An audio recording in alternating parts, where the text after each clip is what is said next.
আমি 15টা শাড়ি চাবো, আমি চাবো 15টা শাড়ি। আমি প্রতিদিন কয়টা শাড়ি লাইভ করি, কয়টা ব্র্যান্ডের ব্র্যান্ড অ্যাম্বাসেডর আমি, জানেন তো সেটা? এই যে পোস্টটা দেওয়া হলো যে 15টা শাড়ি গিফট দিতে হবে জামদানি, হোয়াট ইজ দিস? না জেনে কেন পোস্ট করেন আপনারা?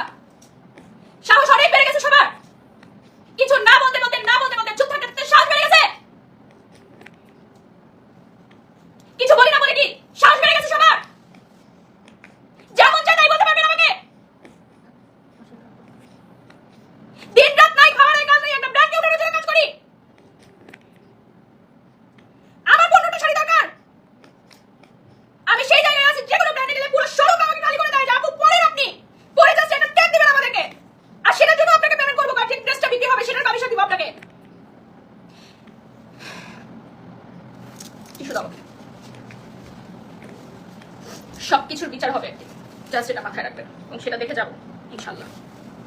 সরি সানশাইন ফ্যাশন, আপনার লাইভে আমি অনেকক্ষণ সময় নষ্ট করেছি, বাট বিষয়টা আমার ক্লিয়ার করা দরকার ছিল। আমি ইনস্ট্যান্ট 2 সেকেন্ডে ক্লিয়ার করলাম, কারণ আমি তো জানি যে আমি বাড়ি সব কখনোই 15টা জামদানি শাড়ি গিফট চাওয়ার মেয়ে না।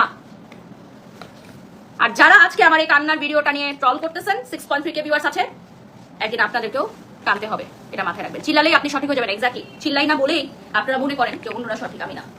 পানি দাও আমাকে। তো এখন একটা বিউটিফুল হোয়াইট কালার দেখাবো।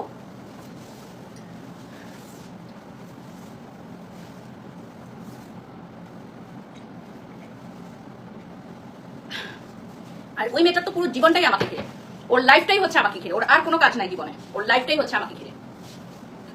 একটা কাজও তো পায় না, একটা ব্র্যান্ডের কাজও পায় না, সারাদিন আমাকে নিয়ে কথা বলে। মানে মানুষকে চিনেই আমার জন্য, কিছু বলি না বিধায়